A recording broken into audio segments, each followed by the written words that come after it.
Hi മക്കളെ, എന്തൊക്കെയാണ് വിശേഷങ്ങൾ? കുറച്ച് ദിവസമായിട്ട് വീഡിയോ ഒന്നും ഇടാറില്ല.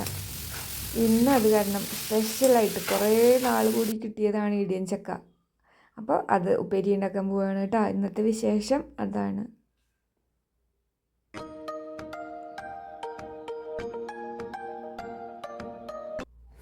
ഇത് ദൂരേന്ന് കൊടുത്തയച്ച ചക്കയാണ് കേട്ടോ. മേമ കൊടുത്തയച്ചതാണ്. അപ്പോൾ രണ്ടെണ്ണം ഉണ്ടായിരുന്നു, അതിലൊരെണ്ണം എടുത്തിട്ട് നമ്മൾ ഉപ്പേരി ഉണ്ടാക്കാൻ പോവുക.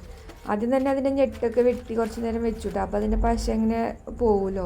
എന്നിട്ട് ഇതുപോലെ കട്ട് ചെയ്തു. ഇവിടെ ഇതുപോലെയാണ് കട്ട് ചെയ്യണത് കേട്ടോ. ഇനി ഇതിന് എളുപ്പ വഴി ഉണ്ടോയെന്നൊന്നും അറിയില്ല. ഇവിടെ ചക്കയൊക്കെ വല്ലപ്പോഴും കിട്ടണ കാരണം ചക്കയുടെ അധികം ഇതുകളൊന്നും എളുപ്പ വഴിയൊന്നും അറിയില്ല. ഇങ്ങനെയാണ് ഇവിടെ കട്ട് ചെയ്തത്. ഞാൻ കുറച്ച് നേരം ഇങ്ങനെ തുറന്നു വെച്ചാൽ അതിൻ്റെ പശയൊക്കെ ഇങ്ങനെ കിനിഞ്ഞ് വരും. അപ്പോൾ നമുക്കതൊന്ന് പേപ്പർ കൊണ്ടൊക്കെ ഒന്ന് ഒപ്പിയെടുത്താൽ മതി.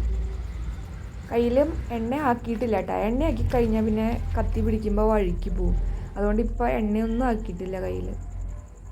കണ്ട കുരുവൊക്കെ ഇങ്ങനെ വെച്ച് ചുളയൊക്കെ വെച്ച് വരുന്നുള്ളൂ. അത്രയും പിഞ്ചാണ്.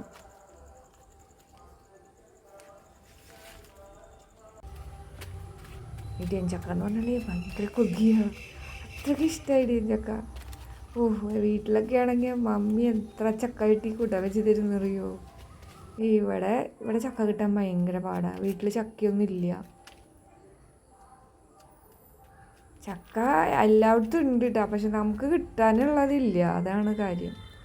കാരണം റോട്ടിൽ കൂടെ പോകുമ്പോഴൊക്കെ കാണാം ചക്ക ഇങ്ങനെ കൊല കുത്തി ഇങ്ങനെ കിടക്കണത്.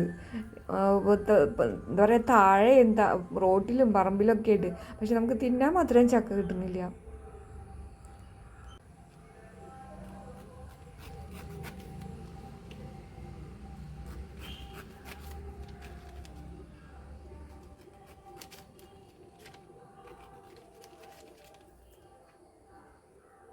ഇതിൻ്റെ കൂനും കൂടെ ഒന്ന് ചെത്തിക്കളഞ്ഞു കേട്ടോ. കൂന് എടുക്കണ്ടോയെന്ന് എനിക്കറിയില്ല. ഇന്നലെ മമ്മി പറഞ്ഞു കൂന് ഇത് ചെത്തിക്കളഞ്ഞോളാൻ പറഞ്ഞു. അപ്പോൾ അത് തന്നെ കൂനും കൂടെ ചെത്തിക്കളഞ്ഞിട്ട്, ഇത് തലേദിവസമാണ് കേട്ടോ. തലേദിവസം വൈകുന്നേരം ഇത് ചെത്തിയൊക്കെ എടുത്തു വെക്കുകയാണ്. ഇനി ഇതൊന്ന് കഴുകി ഫ്രിഡ്ജിൽ വയ്ക്കാൻ പോവുക. നാളെ കാലത്താണ് എടുക്കുക. അപ്പോൾ നമ്മൾ കഴുകി ഇന്നലെ എടുത്തു വെച്ചതാണ്. അതിപ്പോൾ രാവിലെ 4-4:30 മണിയായിട്ടുണ്ട് കേട്ടോ. സമയത്ത് നമ്മളിത് പുറത്തെടുത്തിട്ട് ഉപ്പേരി ഉണ്ടാക്കാൻ പോവുക. ചെറുതായിട്ട് ഇനിയും കുറച്ചും കൂടെ കൂനും കൂടെ കട്ട് ചെയ്ത് കളഞ്ഞതാണ് കേട്ടോ. വെച്ചാലും കുഴപ്പമില്ലാന്ന് തോന്നുന്നു. അല്ല, അത് സമാധാനത്തിന് വേണ്ടി അതൊന്നും കൂടെ ചെറുതാക്കി ഒന്നും കൂടെ കട്ട് ചെയ്തെടുത്തു. ഇനി ഇത് ചെറിയ ചെറിയ കഷ്ണങ്ങളാക്കി മുറിച്ച് വെക്കുക.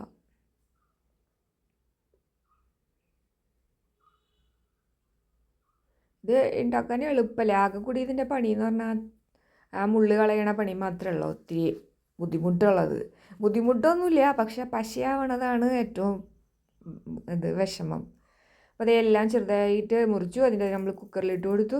1 ടീസ്പൂൺ ഉപ്പും 1 കപ്പ് വെള്ളം കൂടെ ഒഴിച്ചു കൊടുത്തു കേട്ടോ. അത് എന്നിട്ട് ഒന്ന് മിക്സ് ചെയ്തിട്ട് ചെറിയ ബർണറിൽ ഫുൾ ഫ്ലെയിമിൽ വയ്ക്കുക. 3 വിസിൽ. അത് കഴിയുമ്പോൾ ഓഫ് ചെയ്ത് വയ്ക്കുക. വലിയ ബർണറാണെങ്കിൽ ഒരു മീഡിയം ഫ്ലെയിമിൽ വെച്ച് കൊടുത്താൽ മതി. സിമ്മിലൊന്നും വെക്കണ്ട കേട്ടോ. അതിനത് വെന്തോ ആകെ അലിഞ്ഞു പോവും. അങ്ങനെ പ്രഷറൊക്കെ പോയി കഴിഞ്ഞ് തുറന്നപ്പോൾ നമ്മുടെ ചക്ക ഇതുപോലെ ആയിട്ടുണ്ട്. നമ്മൾ 1 കപ്പ് വെള്ളം ഒഴിച്ചതല്ലേ, ഒറ്റ വെള്ളവും ബാക്കിയില്ല കേട്ടോ. എല്ലാം വറ്റി ചക്ക നന്നായിട്ട് വെന്തിട്ടുമുണ്ട്. ഇനി ഇത് ആ സ്പൂൺ കൊണ്ട് തന്നെ ഒന്ന് ഉടച്ച് കൊടുക്കുക. അത്രയ്ക്ക് ചെയ്താൽ മതി കേട്ടോ. വേഗം കഴിഞ്ഞില്ലേ. വെറും 1-2 മിനിറ്റ് വേണ്ട ഇത് വേവാനായിട്ട് കുക്കറിലായതുകൊണ്ട്. കുക്കറിലല്ലെങ്കിൽ കുറേ സമയം എടുക്കും കേട്ടോ. അപ്പോൾ നമ്മളെല്ലാതും ഇങ്ങനെ ഉടച്ച് വെച്ചു. ഇനി നമുക്ക് വെളുത്തുള്ളി, ചുമന്നുള്ളി വേണം. അതൊന്ന് ചതച്ചെടുക്കുക. പിന്നെ സാധാരണ കൂട്ടാൻ കാഴ്ചന പോലെ തന്നെ ഒരു 3-4 ടേബിൾ സ്പൂൺ വെളിച്ചെണ്ണ ഒഴിച്ചു കേട്ടോ. വെളിച്ചെണ്ണയല്ല, ഇത് റൈസ് ബ്രാൻ ഓയിലാണ്. അതൊഴിച്ച് അത് നന്നായി ചൂടായി വരുമ്പോൾ നമ്മൾ ചതച്ച് വെച്ച വെളുത്തുള്ളി, ചുമന്നുള്ളി ഇട്ട് കൊടുക്കുക. തീ ഒരു മീഡിയം ഫ്ലെയിമിൽ വെച്ചിട്ട് ഇങ്ങനെ വഴറ്റിയെടുത്താൽ മതി കേട്ടോ. കൂട്ടി വയ്ക്കേണ്ട, അപ്പോൾ വേഗം ഇങ്ങനെ കരിഞ്ഞു പോകും. പിന്നെ 1 ടീസ്പൂൺ കുത്തിപ്പൊടിച്ച മുളകാണ് ചേർത്തത്. ഇനി ഇതിലേക്ക് ഒരു 1/4 ടീസ്പൂൺ ഉപ്പ് കൂടി ചേർക്കുക. അപ്പോൾ നമ്മൾ നേരത്തെ ഉപ്പ് ഇട്ടിട്ടുണ്ട്, എന്നാലും ഈ മസാലയിലേക്ക് വേണ്ടിയിട്ട് നമ്മൾ കുറച്ച് ഉപ്പും കൂടെ ചേർക്കണതാണ് കേട്ടോ. 1 ടീസ്പൂൺ എരിവുള്ള മുളക് പൊടിയും കുറച്ച് കറിവേപ്പിലയും കൂടെ ചേർത്ത് നന്നായിട്ടൊന്ന് മൂത്ത് വരുമ്പോൾ അതിലേക്ക് കുറച്ച് നാളികേരം ചിരകിയത് ചേർക്കുക. ഒരു 3-4 പിടി നാളികേരം ചേർക്കാം കേട്ടോ. നമുക്ക് ചെറിയ നാളികേരത്തിൻ്റെ മുറി അങ്ങനെ തന്നെ എടുത്താലും കുഴപ്പമൊന്നുമില്ല. നാളികേരം വേണം, അപ്പം നല്ല സ്വാദ് ഉണ്ടാവുക. ഇനി എല്ലാതും കൂടെ ഒന്ന് മിക്സ് ചെയ്തിട്ട് നമ്മൾ ചതച്ച് വെച്ച ഇടിയൻ ചക്ക ഇതിലേക്ക് ചേർക്കുക. ഇത്രയ്ക്കുള്ള പണി. ഇനി ഇതിൽ വെള്ളം വറ്റിക്കാനൊന്നുമില്ല കേട്ടോ. ഇനി എല്ലാം കൂടെ ഒന്ന് മിക്സ് ചെയ്തിട്ട് എടുത്താൽ മതി. ഈ ഇടിയൻ ചക്ക അത് പറയുമ്പോൾ തന്നെ കൊതിയാ.